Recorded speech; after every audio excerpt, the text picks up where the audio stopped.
여러분 진심으로 사랑하고 환영합니다. 저는 좌우 여러분에게 잘 오셨습니다. 사랑합니다. 네.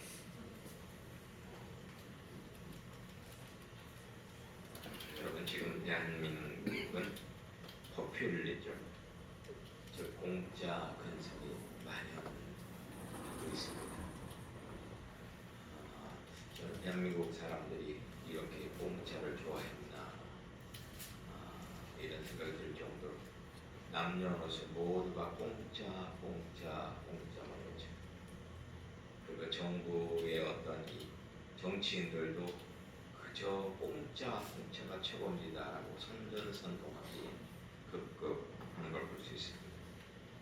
여러분, 이런 공짜 근성은요, 사악한 공산주의요, 사탄주의입니다. 이것은 결코 옳은 것이 아닙니다. 인생을 망치게 하는 것이요, 국가를 망치게 하는 가장 거짓된 것입니다. 성경에서는 일하기 싫은 자는 먹지도 말라 그렇게 말하고 있어요.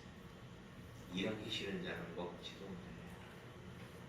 그리고 성경 전체에 하나님의 운영 원리를 연구해 보았더니 그것은 한마디로 요한계시록에 나옵니다. 하나님은 행한 대로 갚으신다. 하나님은 행한 대로 갚으신다. 여러분들 지금 주일날 이 교회에 힘들게 어렵게 오신 분도 있을 겁니다. 그러나 그것에 대해서 하나님은 알고 계십니다. 그리고 그 모든 것을 상급으로 쌓아주고 있습니다. 여기에 큰 위로를 삼으시기 바랍니다. 여러분, 한국 교회를 망친 번영신학이라는 게 있습니다. 이것은 바로 영적 포퓰리즘입니다. 영적 포퓰리즘. 번영신학에 대해서 우리는 바로 알아야 돼요. 이것이 얼마나 거짓된 것이고 얼마나 비성경적인 것인지 알아야 합니다. 이 번영신학은 로버트 슐러라는 미국의 목사가 이것을 대중화했고, 그리고 그 사람의 번영신학을 전 세계에 전하기 위해서 세운 교회가 바로 미국의 수정교회입니다. 수정교회. 그런데 이 수정교회가 몇 년 전에 쫄딱 망했습니다. 부도가 났어요. 교회가 부도가 났어요. 그 수정교회는요, 드라이브-인 처치라고 해서 예배를 들어서 하고 남녀가 서로 부둥켜 안고 껴안고 예배를 드립니다. 차 안에서 예배를 드려요. 온갖 짓을 차 안에서 다 하면서 예배랍시고 드립니다. 그랬던 교회인데 부도가 나서 망했습니다. 그리고 한국의 번영신학의 총본사지가 저 여의도에 있는 모 교회입니다. 그런데 그 교회도 빚으로 망해가고 있습니다.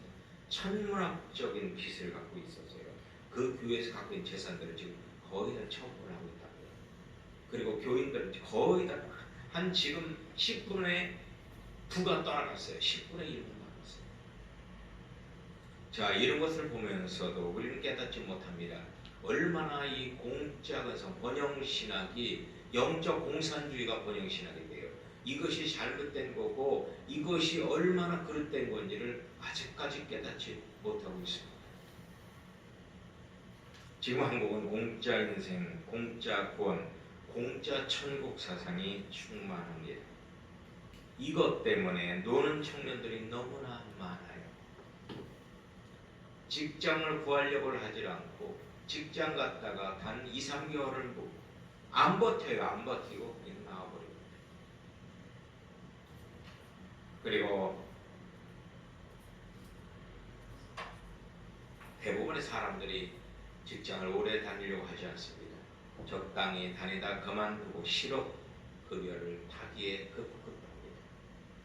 저는 실업급여 제도 없앴으면 좋겠어요. 이것이 아주 대한민국을 망하게 하고 있습니다. 월급으로 나가는 것보다 실업급여로 나가는 돈이 더 많대요. 여러분 지금 대한민국 재정 심각합니다. 지금 2,000조예요. 적자가 2,000조 적자예요. 이거 어쩌면 좋습니까? 여러분 이렇게 적자가 되면 어떤 현상이 일어나는 줄 아십니까? 한국에 투자한 외국 기업 다 물러갑니다. 괜찮다고요? 여러분들이 뭘 몰고 계시네요. 한국에요. 그 투자하는 외국 기업들을 물러가면요, 외국 투자자들 물러가면 한국은요 속빈 강경에 쫄딱 망합니다. 대기업들의 대부분 투자금을 어디서 내는데요? 다 외국 사람들이 투자하는 거예요. 그러면 대한민국은 쫄딱 망합니다. 정신 바짝 차려야 합니다. 여러분, 공짜 인생에는 행복이 존재하지 않습니다. 갑자기 공짜로 100억이 생겼어요. 10억이 생겼어요. 그러면 행복할 것 같지요? 그렇지 않습니다. 그걸로 오히려 행복은 하루 24시간에 갈까 모르겠어요. 그걸로 인생 파탄됩니다. 가족이 완전히 깨어집니다. 나라가 파탄됩니다. 결코 공짜 속에는 행복이 없습니다. 그리고 공짜 구원에는 예수님이 없습니다. 공짜 구원을 외치는 사람들, 그 속에 예수님을 찾아보세요. 예수님 없습니다. 그리고 여러분, 공짜 천국을 원하십니까? 그 공짜 천국에는 영생이 없습니다. 결단코 영생이 없어요. 여러분, 공짜 사상은 악질적인 펜타닐 마약과 같습니다. 지금 전 세계에 가장 악영향을 끼치는 게 바로 중국에서 만들어낸 화학 마약 펜타닐입니다. 만 원만 주면 하나를 사요. 그거 먹으면 사람 환장하게 만드는 거예요. 그렇다고 해서 사 먹으려고 하지 마세요. 인생 종치입니다. 그리고 그걸 먹으면 금방 뇌세포가 다 망가져버려요. 사람이 완전 좀비처럼 변화가는 게 바로 펜타닐 마약인데요. 이 공짜 근성, 공짜 포퓰리즘이 바로 펜타닐 마약 같은 겁니다. 이것을 벗어나야 합니다. 벗어나야 돼요. 이것을 말하는 사람과는 대화도 말도 섞지 마세요. 이런 것을 들어서 귀를 씻어내세요. 이것은 결코 옳은 것이 아닙니다. 본문을 한번 보시기 바랍니다. 본문에서는 모든 인간 중에서 하나님께서는 3분의 1을 선택한다고 나와요. 그런데 3분의 1을 선택해서 그냥 두는 것이 아니에요. 반드시 그 사람들을 고난을 통하여 연단한다 나옵니다. 그리고 그 연단을 통해서 거룩하게 만들어서 천국에 입성시킨다, 이렇게 증거하고 있습니다. 이것이 바로 구원의 원리입니다. 하나님께서 우리를 천국에 오게 하는 그런 하나님의 철칙입니다. 이런 구원의 도가 이스라엘 출애굽사에 모형적으로 극명하게 나타나고 있습니다. 여러분, 모세오경에 적힌 이스라엘 출애굽 역사는 대단히 단순합니다. 그런데 모세오경의 대부분 어디에 집중되어 있어요?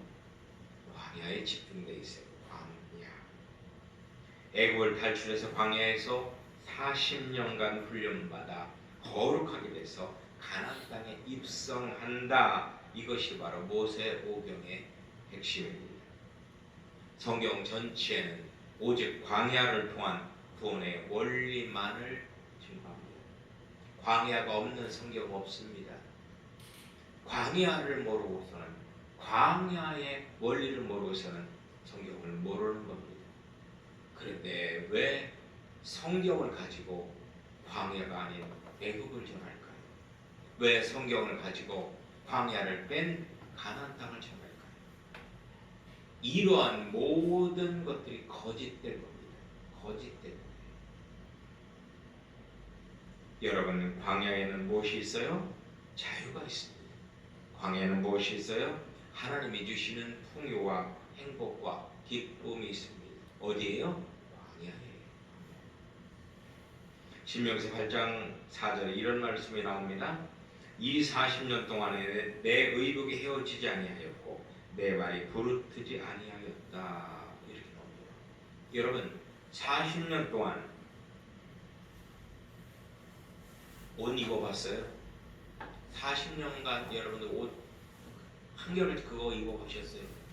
40년 동안 신발 신어보셨어요? 여러분, 40년 동안 옷 입고 신발 신을 수 없어요. 신발이든 옷이든 10년만 입고 신으면 다 닳아 없어지고 맙니다.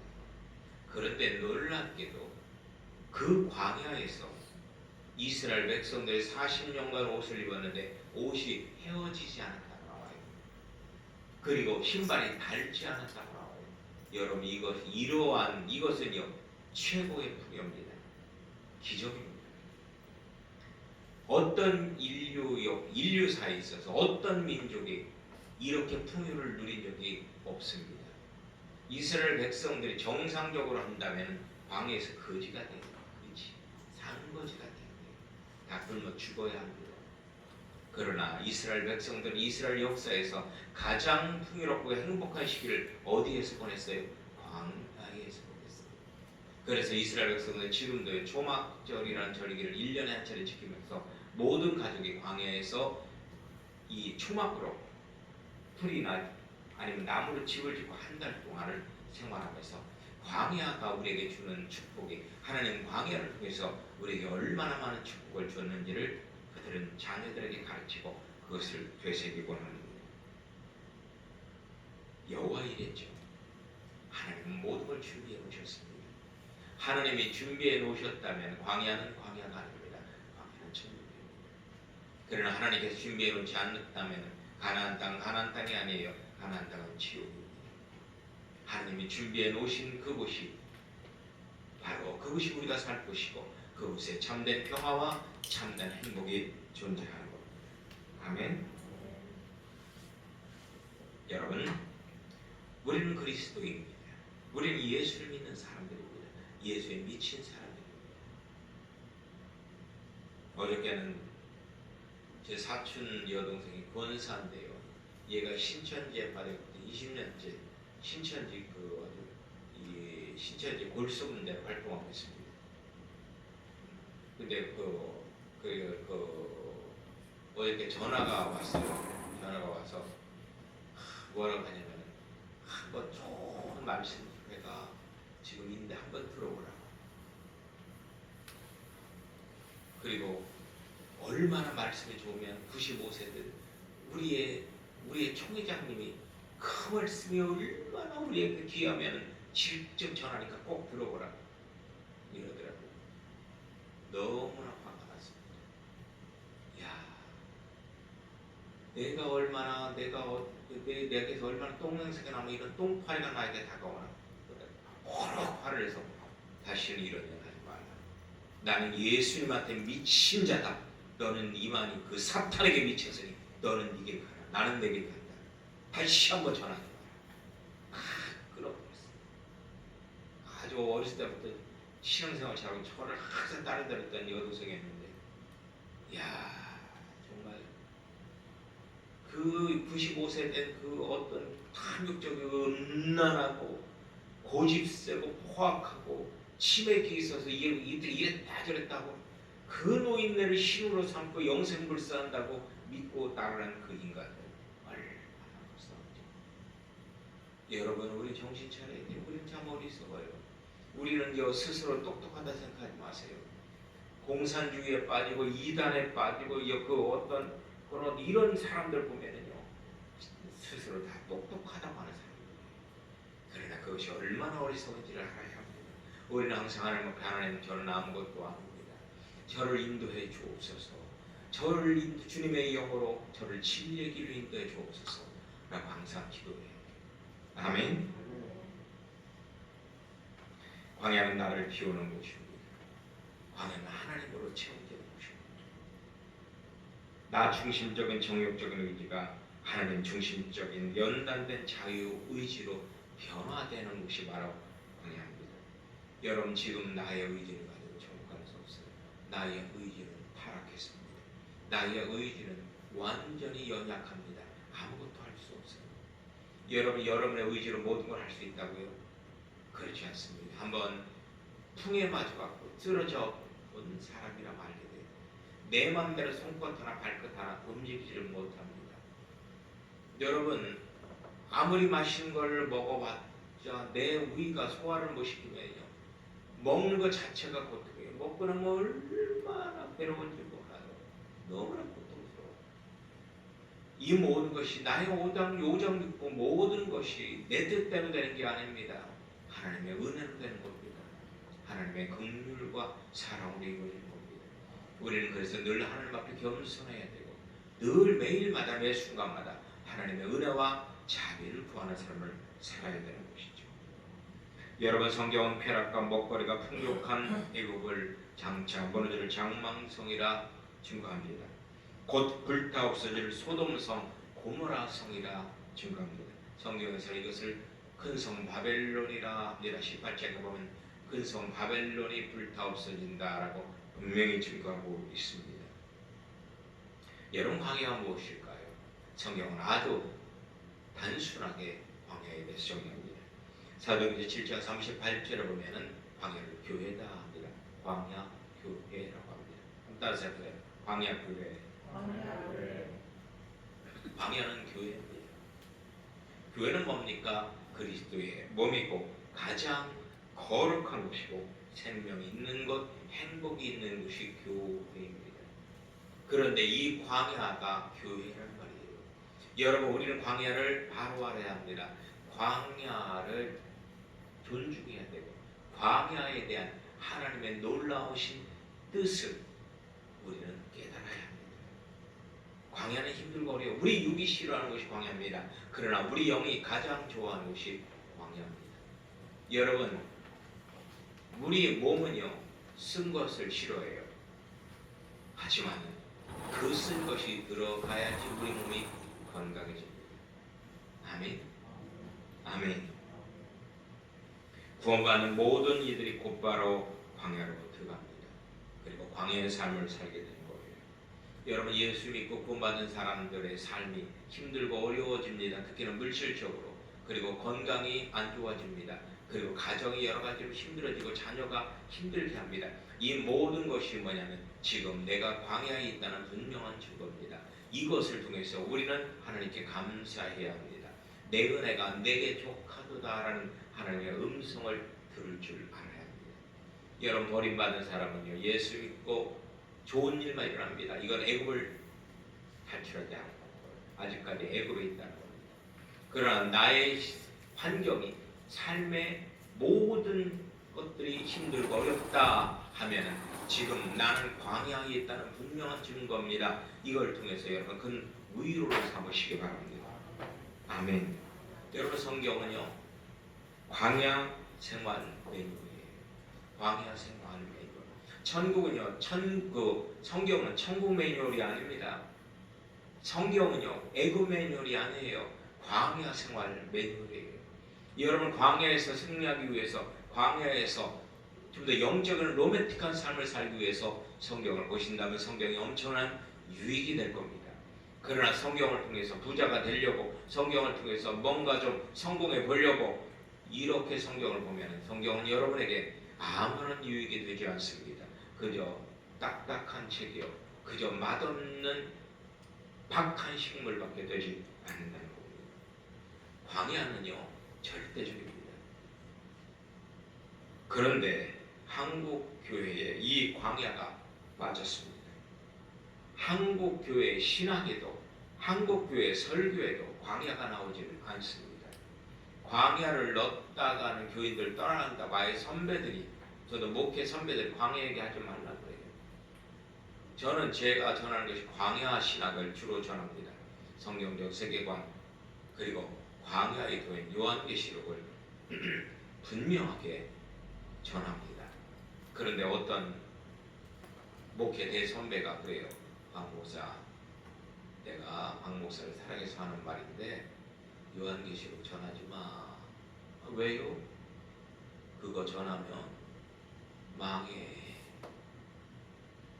그거 전하면 망해. 전하지 마. 그 소리 듣고 그분이랑 관계를 끊어버렸습니다.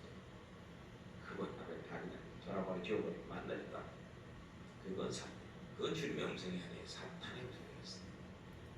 여러분 요한계시록은 광야에서 우리에게 살려고 좀 나침반이요 만나요 생수입니다.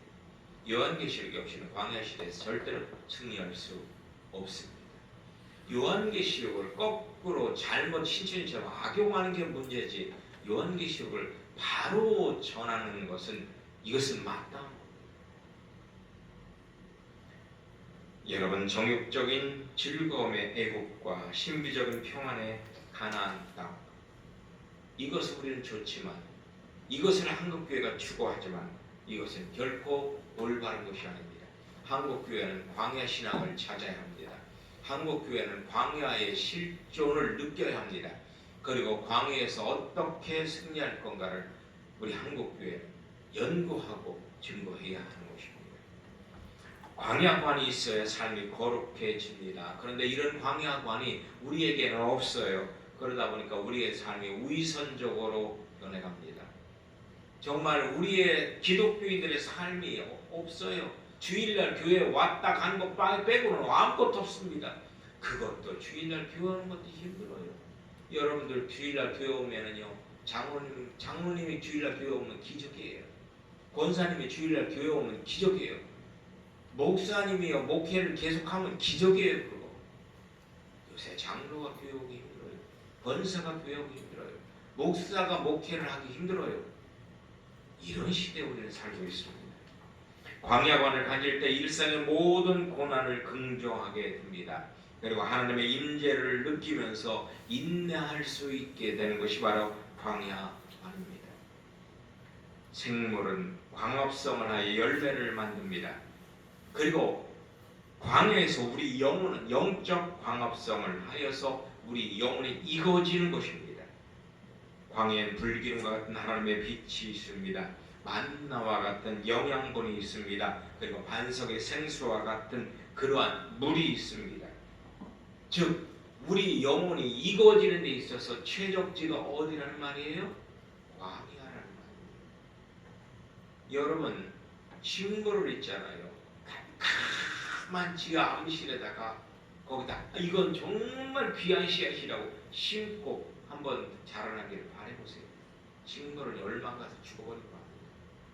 식물을 자라게 하려면요 들판으로 가서 딱 장렬한 햇빛을 받게 만들어야 돼요. 그리고 거센 바람을 맞게 만들어야 돼요. 그래야 식물이 자라는 겁니다.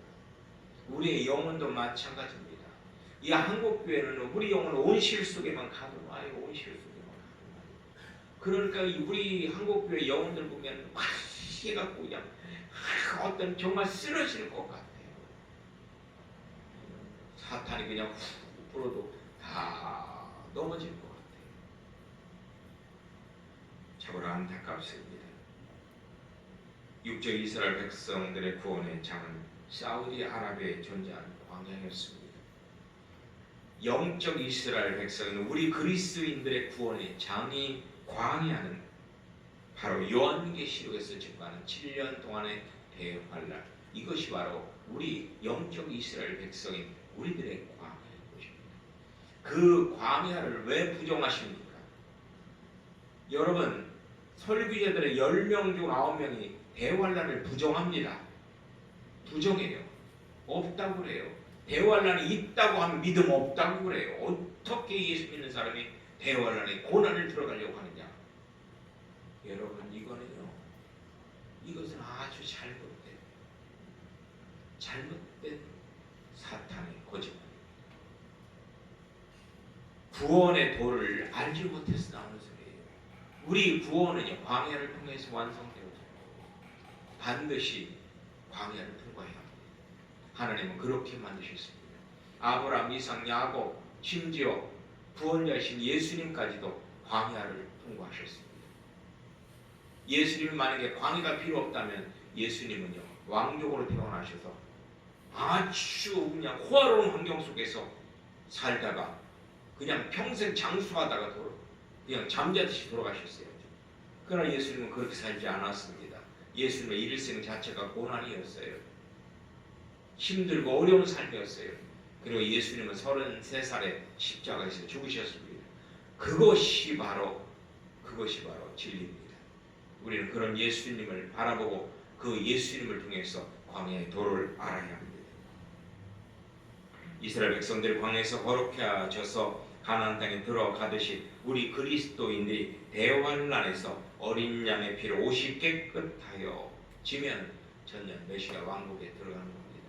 이 모든 것이 바로 2024년도부터 실행되리라는 생각이 들어요. 모든 세계 정세가, 모든 자연 환경이, 모든 종교적인 것이 지금 막장에 와 있습니다. 막장이에요. 여러분 대환란에 들어가면은요 이제 무정부 상태가 되는 것이요. 그리고 모든 사람들은 두 그룹으로 나눕니다. 빛에 속한 자, 어둠에 속한 자가 둘로 나눠지는 거예요. 이런 가운데 우리 그리스도인들은 더욱더 모여야 합니다.